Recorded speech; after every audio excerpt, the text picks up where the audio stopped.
Aujourd'hui, on parle de la nouvelle mise à jour de l'iPhone qui vient juste d'arriver, iOS 18, et de toutes les choses que vous pouvez faire avec cette nouvelle mise à jour qui vient pour une bonne année et qui va certainement vous faciliter la vie. Déjà, la première chose qu'on va retrouver, ça va être au niveau de l'écran d'accueil. On peut voir qu'il est maintenant bien personnalisable. Si on reste appuyé sur l'écran d'accueil, qu'on appuie sur le plus et qu'on appuie sur personnaliser, on peut voir qu'on peut changer la taille des icônes entre petit et grand. On peut également laisser les icônes en clair, mais on peut aussi les mettre en sombre, qui est juste magnifique. Selon les applications, ça va être plus ou moins bien intégré parce que c'est les applications qui font ça et pas Apple.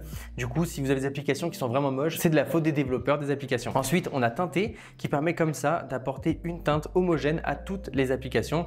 Et si on veut, on a une petite pipette pour retrouver une couleur qui est sur notre fond d'écran et pour la remettre directement sur toutes les autres icônes de notre iPhone.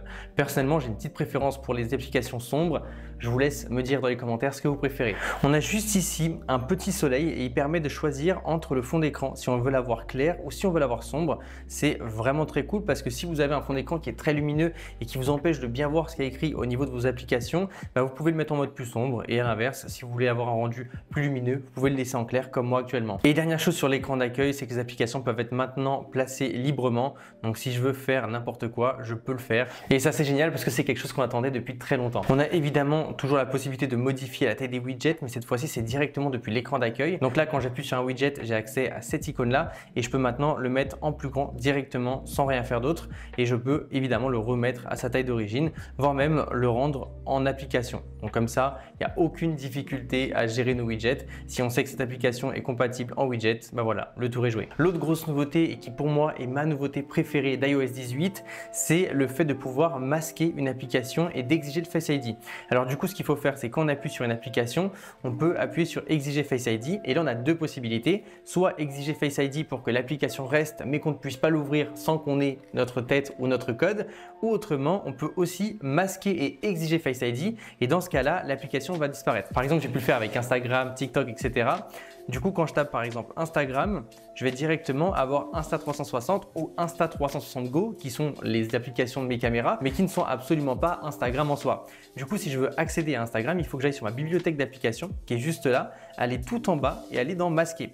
Ici, je vais devoir donc laisser mon visage pour qu'il le détecte, et je pourrai avoir accès à mes applications qui sont masquées. Donc une fois que j'ai fait ça, je peux avoir accès à Instagram, ce qui est vraiment cool. Parce que comme ça, j'ai plus le réflexe d'y aller constamment, et ça m'a vraiment permis de réduire mon temps d'écran et mon temps passé sur ces applications là. Et donc si vous voulez cacher certaines applications, c'est comme ça qu'on le fait. Ensuite, on a aussi l'écran verrouillé qui a quelques petites modifications. Si on reste appuyé dessus, on peut toujours faire personnaliser, donc ça date de l'ancienne mise à jour, mais on peut maintenant changer ici les raccourcis, ce qui fait que si maintenant j'appuie sur le plus, j'ai accès à beaucoup de choses, dont directement des applications.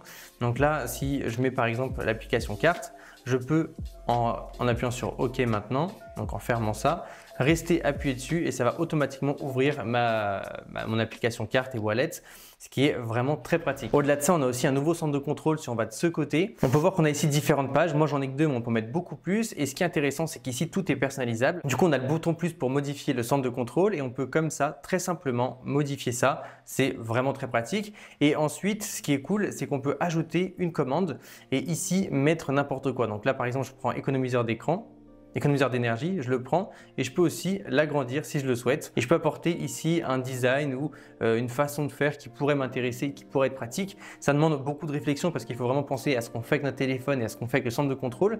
Mais globalement, moi j'ai tout mis comme ça, de la façon la plus simple possible, et globalement ça marche plutôt bien. Donc si vous voulez vous amuser, je vous laisse aussi découvrir le centre de contrôle. On peut voir aussi un nouveau bouton, c'est le bouton pour éteindre le téléphone, et donc là voilà, si je reste appuyé dessus, j'ai accès à ça et je peux éteindre mon téléphone. Pour ce qui est de l'application message, on a maintenant accès aux messages RCS pour des communications plus sécurisées entre iOS et Android, et qui permettent aussi de nouvelles fonctionnalités. Mais ce qui est surtout très stylé avec l'application message, c'est qu'on peut maintenant, en appuyant sur le plus, appuyer sur envoyer plus tard. Et donc ici, si on écrit un message, tu as un billet. On peut ici appuyer sur aujourd'hui 17h et prendre la date qu'on veut et mettre l'heure qu'on veut. Et une fois que c'est fait, on n'a plus qu'à faire envoyer et le message s'enverra automatiquement à l'heure souhaitée. Pour le coup, c'est quelque chose qui est très pratique et qui permet comme ça de faire des petits rappels pour nos proches pour éviter qu'ils oublient quelque chose. Autre application qui a bien évolué, c'est l'application Safari, parce qu'on a ici juste en bas un nouvel icône et si on appuie dessus, on peut écouter la page, mais on peut aussi afficher le lecteur. Et à ce niveau-là, c'est super parce qu'on peut comme ça lire un article avec aucune publicité ou aucune distraction. On peut voir que tout le design a été refait et pour le coup, c'est vraiment très bien. On a les photos de l'article, on a tout qui est incorporé et ça fonctionne avec absolument n'importe quel site.